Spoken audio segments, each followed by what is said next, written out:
Hello and welcome back to the channel. My name is Zach Collins and this is Financial Education. For those of you that don't know me, what is my background? I was a financial advisor in my past, fully licensed, fully FISA compliant, specializing in both super and non-super investments. I'm not licensed anymore, but I would love to get my license back one day. I left the industry as I couldn't stand the owner of the business and I have no interest in sales. It's not all sales, but my passion is to help people, not to sell various managed funds or investment products. These days, I work in tax and compliance. This is going to be a super short video today. I'm going to go into the different forms of cash or cash equivalences that you can use to store your money.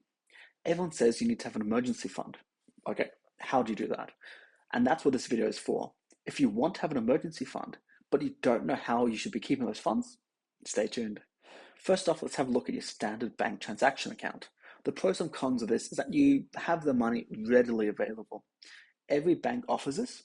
Actually, even if all you want is to use a specific savings account, they will even give you a transaction account. So as long as you have any account with a bank, you'll also have a transaction account. Generally, these accounts do not offer interest income on a balance. So whether you have $100 or $100,000, your balance will not grow over time. It will only increase through you having to actually deposit money into the account.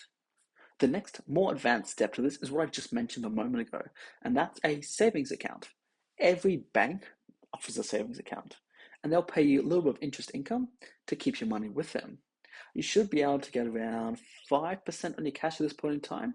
So if you have $100 in your account, over the course of the next 12 months, you'll earn $5 in income just by keeping your money with that bank. This is obviously slightly better than just keeping a transaction account, as at least you are earning some income on your money. Most banks do require you to follow some very specific loops in order to get the top rate of interest. This might mean you need to deposit a minimum amount in the account each month, or you can't withdraw money from the account, or you need to make a specific amount of transactions each month, so on and so forth. Each bank will have different requirements, so make sure you check what they are when you decide who you want to go with for your savings. The next step up is something called a term deposit. A term deposit is basically exactly as it sounds. You deposit a certain amount of money, whatever you want, $100, $5,000, $20,000, whatever, and you give it to the bank for a certain time frame. You can generally choose anywhere between 1 month to multiple years. When you give them this money, they lock it up. Unlike a savings and transaction account, where you can use the money today if you really want or need to, with a term deposit, you're limited to only accessing the funds once the deposit matures. We use term deposits in my old firms for our clients' investment portfolios, as the transaction account didn't offer any returns. There were a few times when we need to actually access this cash earlier and break the term deposit. Now, this is possible. However, you lose the interest that you incur for that month. And it can also take some time. So normally 5 to 10 business days to still get full access to your cash. So if you need access to it immediately, it's not the optimum choice. In the past, term deposits have yielded a higher interest rate than savings account. Looking at some of the big four banks, the term deposit rates are in about 3.5 to 4%, which is actually lower than you'd get on a savings account. If you're someone that will spend the money and if you have easy access to it, term deposits might be a good option for you. But considering you're locking your money up for a set period and getting a lower interest rate than you would from a normal savings account, I can't think of a scenario where I personally would be choosing a term deposit.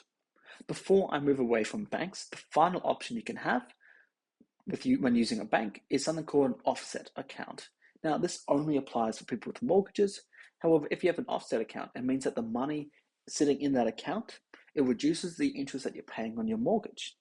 Let's say you have a $100,000 mortgage and $20,000 in an offset account. You'll still pay the same loan repayment. So in this example, let's say it's $1,000 a month. But by having the offset account, it means instead of paying interest on $100,000, you're only paying interest on $80,000 of debt. And you're paying down the loan faster. Finally, we come to bonds. Now, bonds are a very different instrument to the others that we've talked about, but they're the closest we can get to like a cash equivalent. If you don't know what a bond is, it's debt. There's government bonds and there's corporate bonds. Generally, the riskier the debt is, i.e., the higher likelihood that you're not getting paid back your principal, the higher the rate of interest will be that you receive on that bond. Government debt is the safest as they will always pay it back unless the government goes insolvent. Now, in that case, getting your money back is probably the least of your worries. You can trade bonds in the open market, and when you do that, you risk getting a lower price than what you actually pay for it initially. If you hold the bond to maturity, however, it's going to be similar to a term deposit. Some bonds will be 6 months, others many, many years, and you're guaranteed to get your principal back, plus the interest generated on that bond. Hopefully, I've been able to give you a better understanding of the different ways that you can hold the cash side of your investment portfolio or your emergency fund.